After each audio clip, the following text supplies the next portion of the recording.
కొన్ని విషయాలకు నో చెప్పడం అనేది ఉత్తమమైన ఉన్నతమైన వ్యక్తిత్వానికి ప్రతీక అని పర్సనాలిటీ డెవలప్మెంట్ మిత్రులు చెబుతూ ఉంటారు. అది ఇల్లు కావచ్చు, ఆఫీసు కావచ్చు, స్నేహితులు కావచ్చు, షాపింగ్ కావచ్చు, దురలవాట్లు కావచ్చు, అప్పులు కావచ్చు, ఇలా చెప్పుకుంటూ పోతే ఎన్నైనా మనం ఉదాహరణలు ఇవ్వచ్చు. చాలామంది నో చెప్పకపోవడానికి ముఖ్య కారణం తను ఉత్తముడని, ఏ పని చెప్తే చేస్తాడని, ఒక రకంగా సమాజంలో మంచివాడు అనిపించుకోవడానికి చేసే ప్రయత్నమే నో చెప్పలేకపోవడం. ప్రతిదీ ఎస్ అంటూ ఉంటే మనం పనిలేని వాళ్ళుగా భావించి ఎదుటివాడు అన్నీ మన మీదికి రుద్దుతూ ఉంటారు.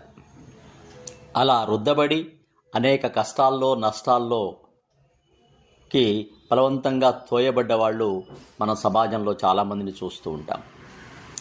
ముఖ్యంగా అప్పు, ఎవరైనా వచ్చి నేను చాలా కష్టాల్లో ఉన్నాను అని మనల్ని కరిగించే ప్రయత్నం చేసి మన ద్వారా వారికి నో చెప్పలేక డబ్బులు ఇచ్చేసి తిరిగి వాళ్ళు ఇవ్వక, మన అవసరాలకు రాక ఇంట్లో వాళ్ళు మనల్ని ఎత్తిపొడుస్తూ ఉంటే ఆ బాధ వర్ణనాతీతం.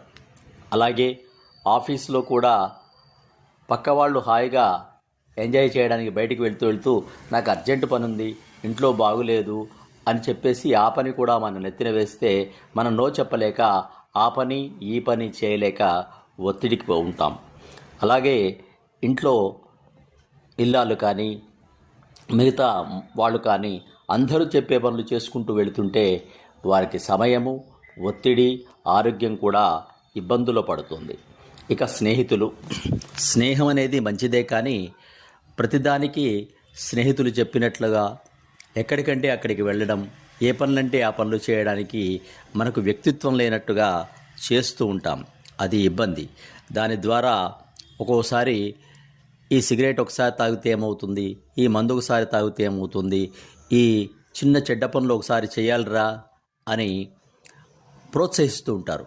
అలా స్నేహితుల ద్వారా ఈ చెడ్డ పనులు చేయడానికి నో చెబితే స్నేహితులు ఏమనుకుంటారో, నన్ను